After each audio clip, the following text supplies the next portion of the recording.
Hey everyone, I figured I'd make another tutorial video to try and help some more people with multiplayer issues they might come across. And so for this one, I wanted to create a melee damage system, and this is going to be split into two parts. The first one is just going to be dealing with damage and how to replicate that from the host to the client. And the second one is going to be dealing with the actual animations and that whole process with dealing the damage. So for now, let's just make a new project here. Alright, let's select the third person template. I'm going to call this one damage tutorial.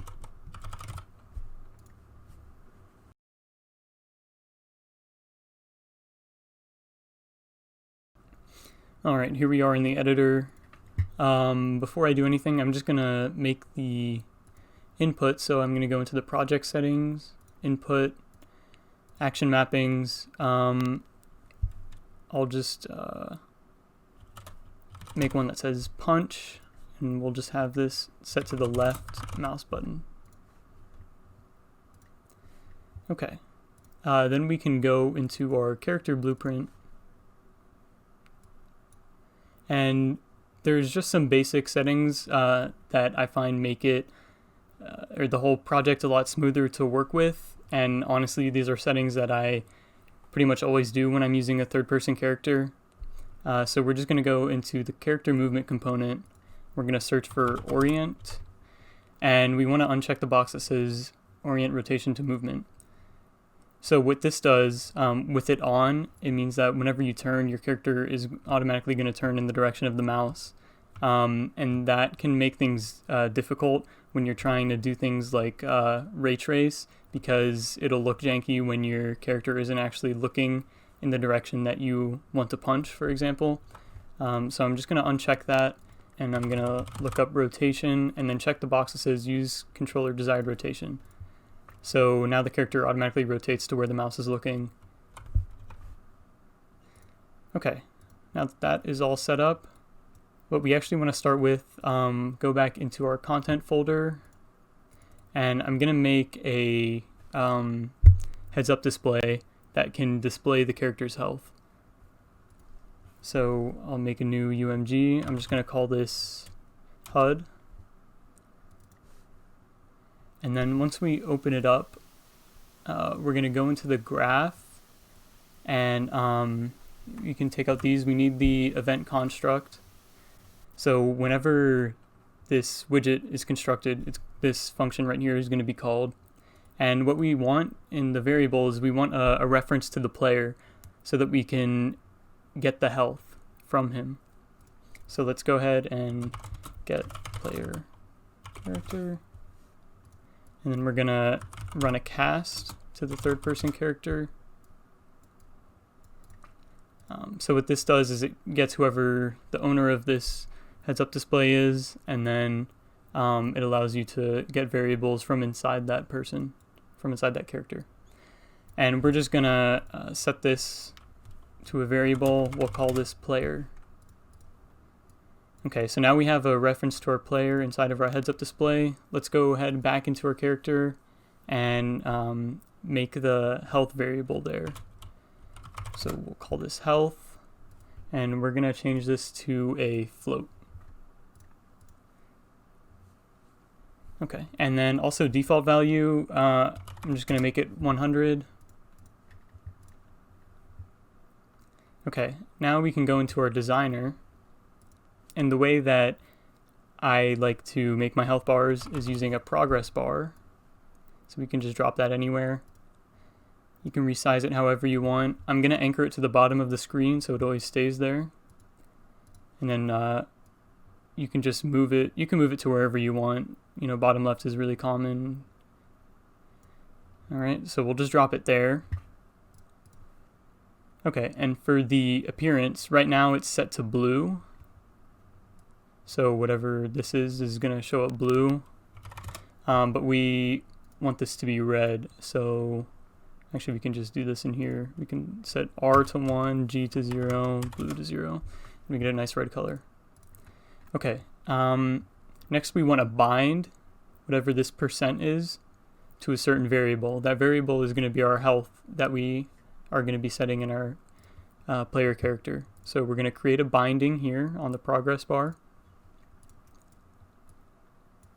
And then within this, we can just get our player reference, get the health, and then the way progress bars actually work in Unreal is that they're on, so it's a percent, which means that it's on a scale of 0 to 1. And our health here is on a scale of 0 to 100. So we can just equalize that by dividing by 100. If you know how percents work, should make sense, I hope. Okay, and we're just going to rename this function to get health. Okay, so now whenever our health changes in the player character here, then it's automatically going to be updated on the heads-up display. So that should be all we need there. I'm going to go ahead and exit that. We shouldn't need to deal with that anymore. Okay, so now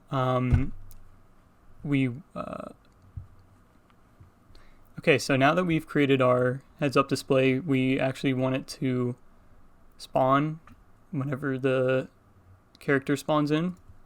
So we're going to go into our third-person character, and then on event begin play. So this is called whenever the character spawns, and what we want to do here, I'd like to do a delay with multiplayer because this accounts for some lag issues you might come into. So I'm just going to set a delay for 1 second, and then we're going to create a widget, and for the class we can select our heads-up display that we just made. Go ahead, compile, save. Owning player, this is where you want to get a reference to the player controller so it knows who to draw the HUD on. And then right off of this node on the create HUD widget, we're going to add to viewport. Okay. Everything's good there. So now when we play, after 1 second, you see the delay and our heads-up display pops in there. And just to make sure, if we set our health to have a default value of, let's say, 34.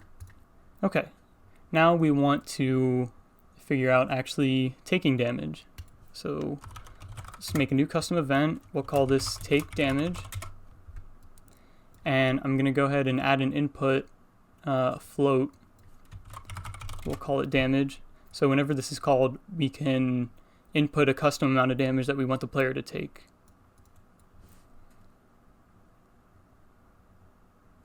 And from that, we get our health. And we want to subtract our health by whatever damage we just took. And then we want to set the health to whatever the result of that subtraction is.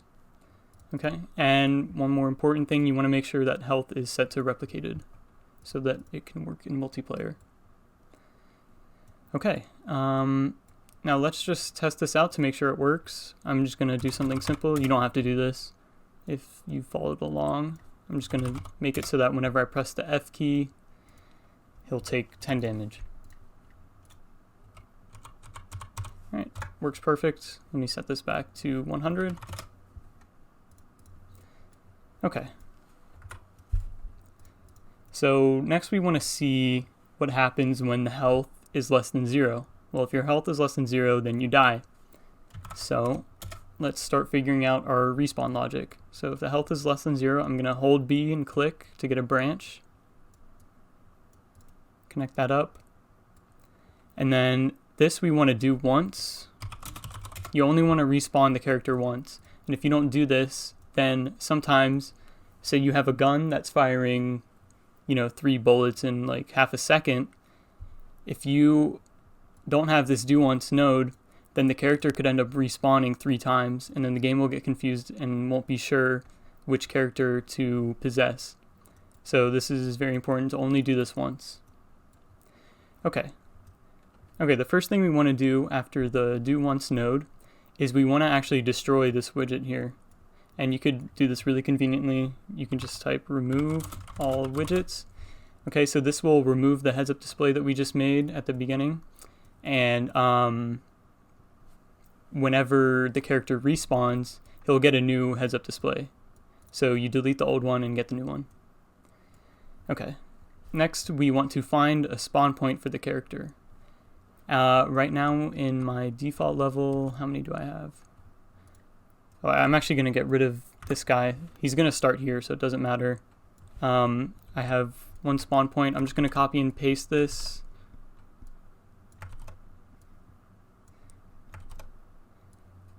So that you could spawn at any one of these 5 spawn points. And one thing that's important that was giving me a little bit of trouble is just go ahead and select all 5 of them, or however many you created in your world here, and then go to details, and you see the scale is all messed up. That was giving me a headache earlier. Just click this yellow arrow here and it'll reset to default.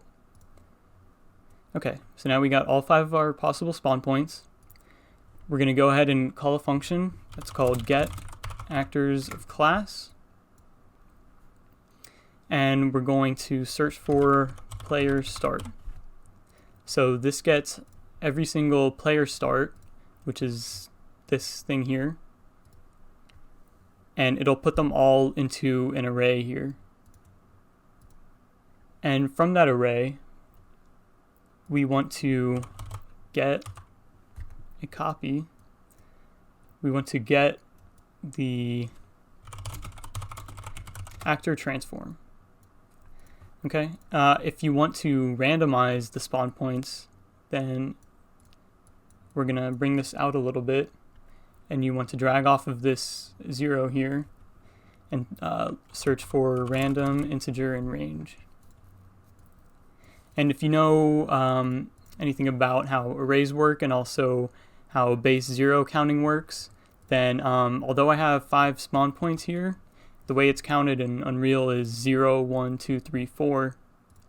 So our minimum is going to be 0, and our maximum is actually not going to be 4 here. We want to get the length of this array. So this is how many spawn points we have.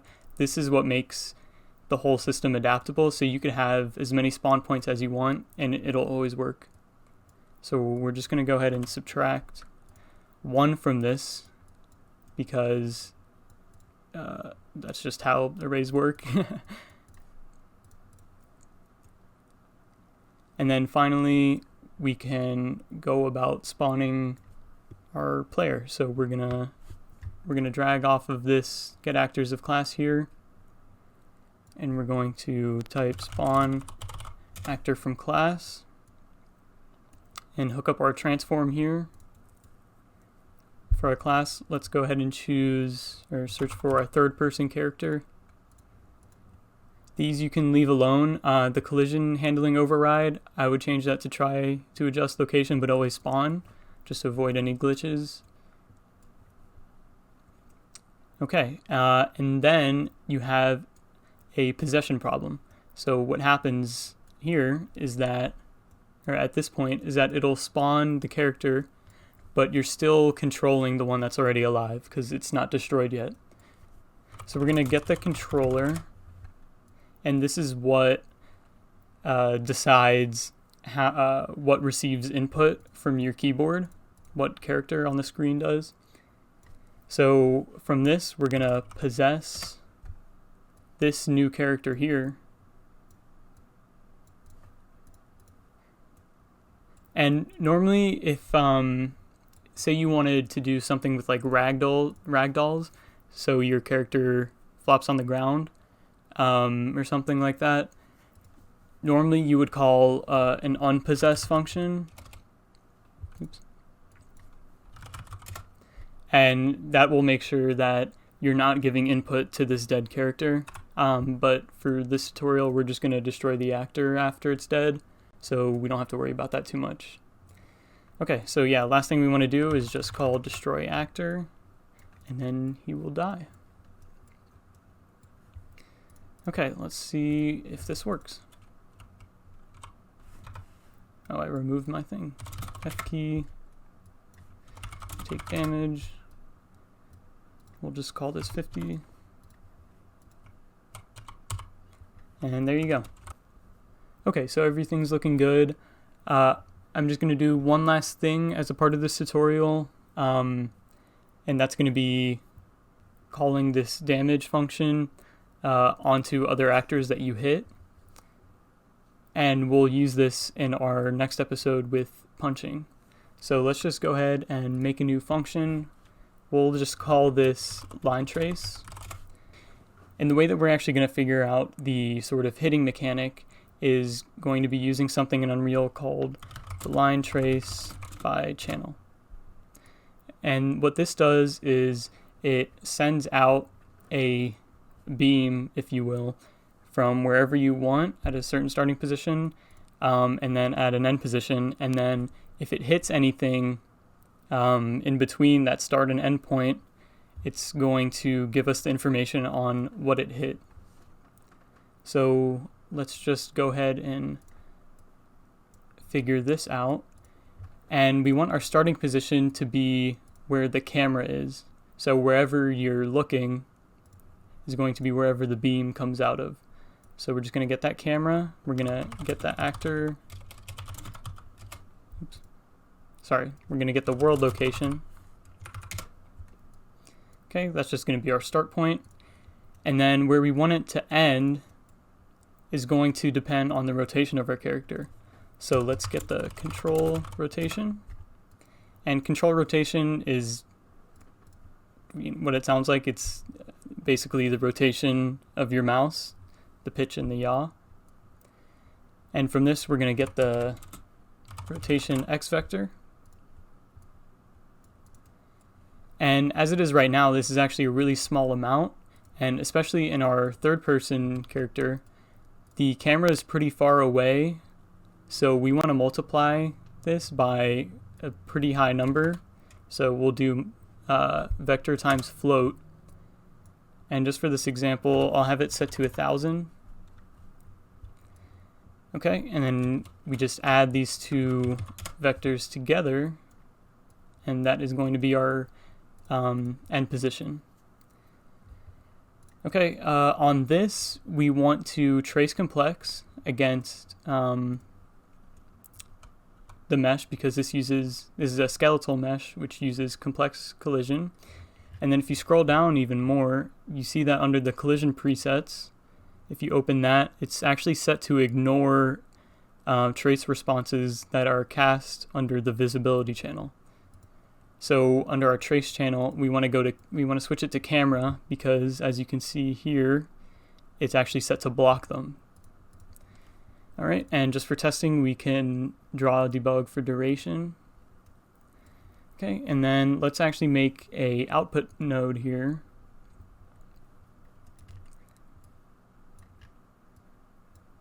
And we're gonna hook up our out hit. Let's get rid of this float here, we don't need it. Okay, that was weird.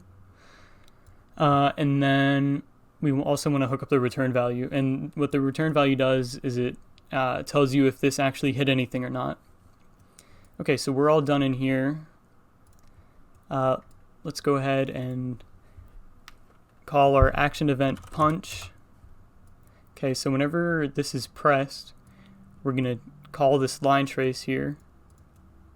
Okay, and then I'll hold B and click to get a branch. So if this hit anything, then I'll drag off this and then hit break result. So if this hits something, it'll tell us what the actor we hit is. So off of this, we can cast to the character, and then we can take damage. All right, let's call this 50 damage. Okay, as this is right now, it's only going to work on single player, and that is because this input action here is not replicated. So let's actually break this link here. I'm going to drag everything down a little bit. I'm going to make a new custom event. We'll call this server line trace. Let's drag this over even more. Okay, we'll run this on the server and then make sure it has authority. Hook up the authority pin. Okay, everything's looking nice and neat there. And so whenever you do the punch action, we're going to call server line trace. Okay, so let's go ahead and see what this looks like in multiplayer.